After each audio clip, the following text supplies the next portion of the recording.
Thank you, Madam Speaker. So, I don't normally write speeches, I usually just talk. We did put a few things down because today is more about thank yous than it is anything, and really don't want to leave anybody out, so we had to jot down a few notes. But it's been a very strange trip, this whole process of being a legislator. It's a very cool system that we have here. It's kind of crazy to think that this kid that graduated from a class of 36 in Riceville, Iowa, had the opportunity to be an elected official, come down here in Des Moines and do some of the crazy things that I've been able to do. It's been an experience of a lifetime, but the time has come to decouple from the legislature and provide some consistency and balance in my life. It's time to go home and put some boots on the ground and spend some time with my babies. Who knows, I might even find a way to build a Huck 12 on my acreage. But basically this speech is really about thank yous. I really want to thank my wife and kids for putting up with me. I want to thank my wife for being a single mom back home while we're down here during the legislative session and running people all over the place and doing the things that she had to do on her own, and I truly appreciate her putting up with me and all those things.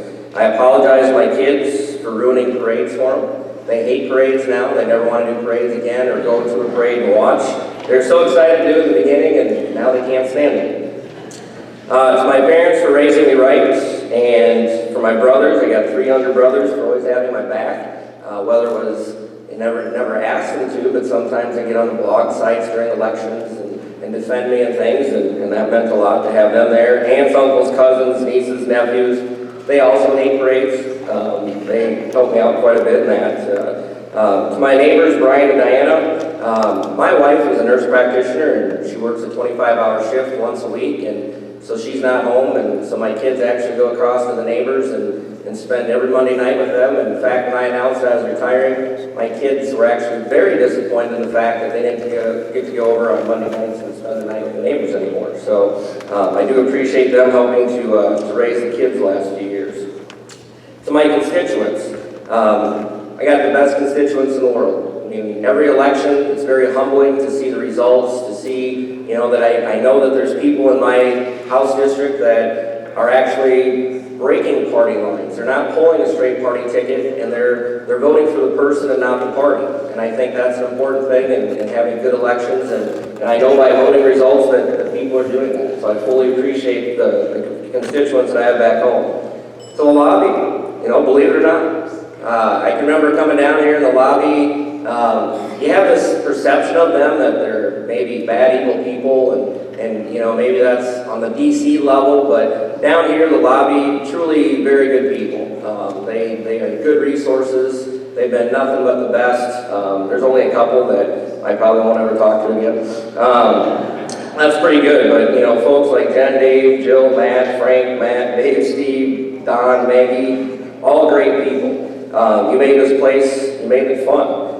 Little story, when I was first made transportation chair, I had a guy send in a note, wanted to talk to me at the beginning of the session, and his name was Mark Maxwell. And so, never really talked to this guy before, never met with him. And so I go out there, and there's this guy with a ponytail and a leather jacket and badges all over him, and I'm like, wow, this is intimidating. And he wanted to talk about issues related to abate and maybe even things like helmet laws.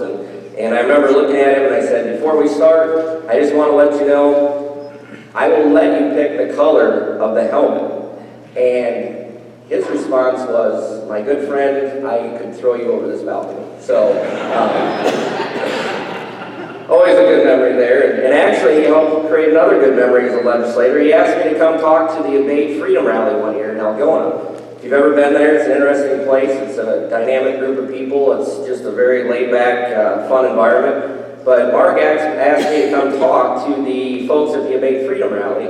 And I never thought that when my high school speech teacher said, imagine your audience naked, that would actually happen sometime. So, thanks for the memories, Mark. The staffers. We got some really good staffers on both sides of the aisle. I enjoyed working with both sides and getting to know folks. I enjoyed my chats with Jason Chapman and talking about wrestling and things of that nature. I appreciated the folks that had to put up with me on the Transportation Committee, Hayden, Monica, and also enjoyed working with Elgin for all the ribbing that you guys took for me. Thank you to Linda for recruiting me. She tried for about 2 years prior, finally gave in, got tired of all the phone calls and stuff, so I said, fine, I'll just do it. It's been a good experience, you're right. It's something I enjoy and remember for life. I don't know if Craig's here someplace. And, Craig called me one day after the second election, and Craig said, hey, he goes, I want you to be a chairman. And I'm thinking, sweet, I'm going to get to be chairman of education. That's what I love. I love doing education. And he said, I'm going to make you chair of transportation. I almost hung up on him.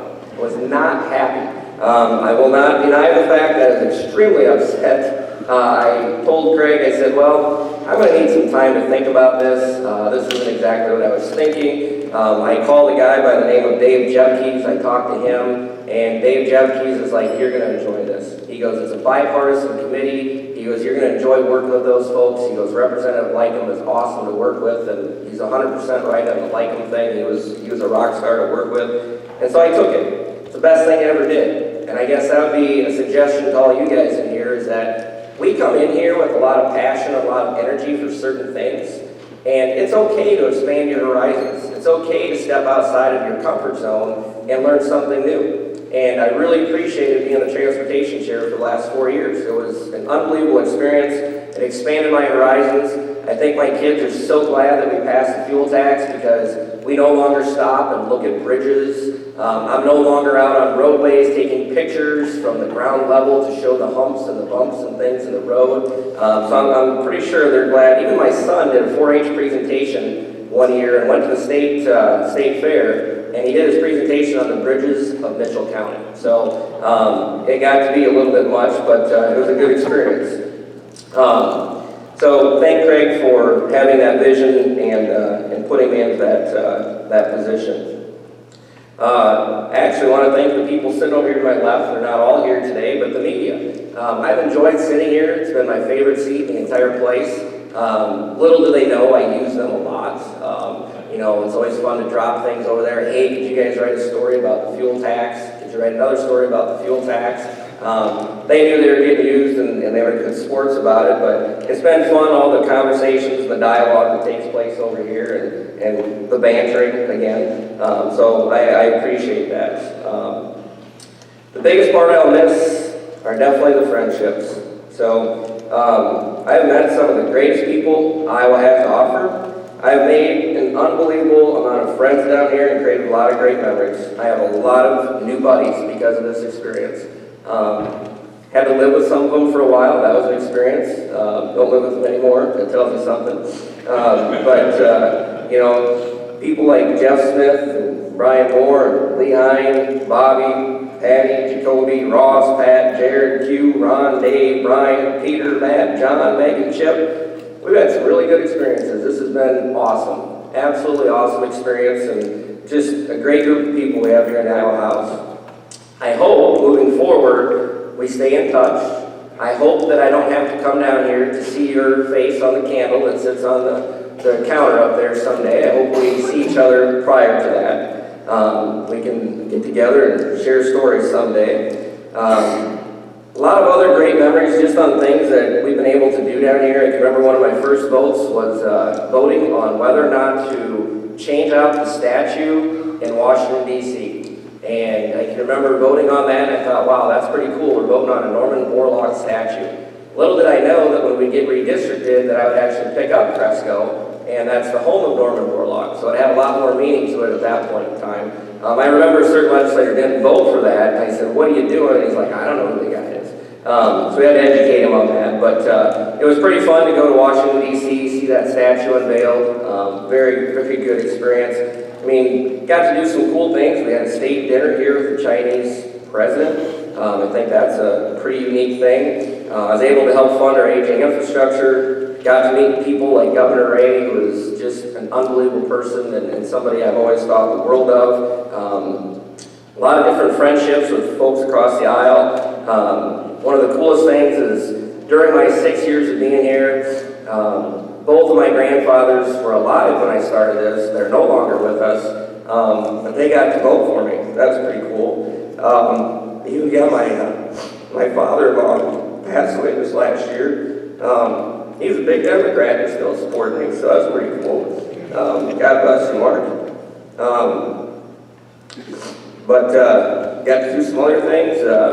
My daughter's been down here with me this year, which has been awesome. Last week, got to sit up in the chair and actually run a bill and have it by my side. How many fathers and daughters get to do that? So, pretty good stuff.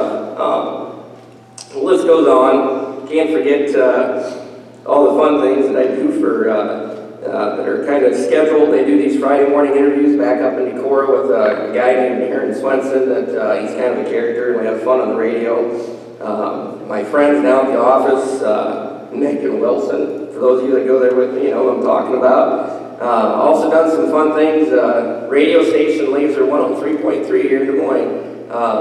They always joked about trying to get the governor to come on and talk, and the governor would never do it. And so I contacted and said, I'll come on. And it's a rock station here in Des Moines, and so I've become very good friends with Osage and Moose, and they have me on from time to time and give capital updates, and you know, kind of fun to do some crazy things like that. When I graduated from high school, we did something where we bequeathed to the younger class. So I got a couple of things that I'd like to give away before I leave here, kind of close things up. To Representative Jones, I leave you my title of Honey Badger. To Representative Jacoby, I leave you my hair. To Bobby, my ability to get into the media more than you do. To Clell, but Clell's not here, my quest to remove the front license plates. To Jake, I leave you my subscription to Mortuary Monthly. To Brian, Best, Representative Best, my chairmanship. And to Representative Wills, I leave you my desk.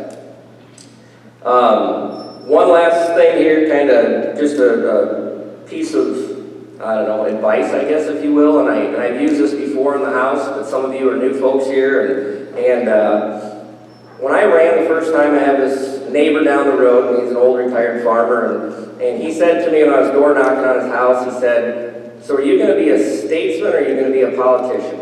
And that stuck with me for the entire 6 years. And, you know, it sounded good to say statesman, and it just kind of has a cool sound to it, so I said, well, I'm going to be a statesman. Well, then I went right home and thought, well, if I'm going to say I'm going to do that, I better look up the definition.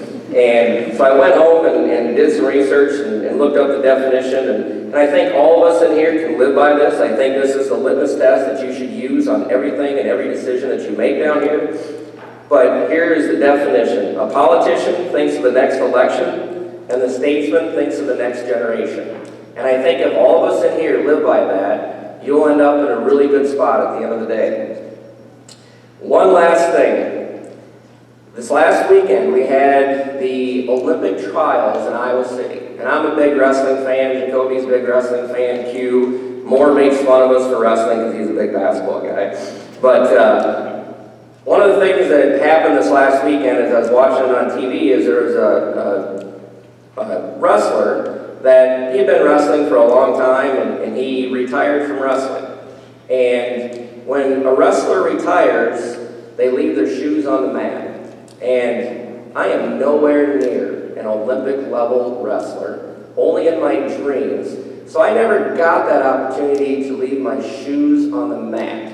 But this is probably the biggest stage that I'll ever be on. So today, I leave my shoes in the House chamber. And with that, I thank you all. It's been a great experience, and I wish you all the best.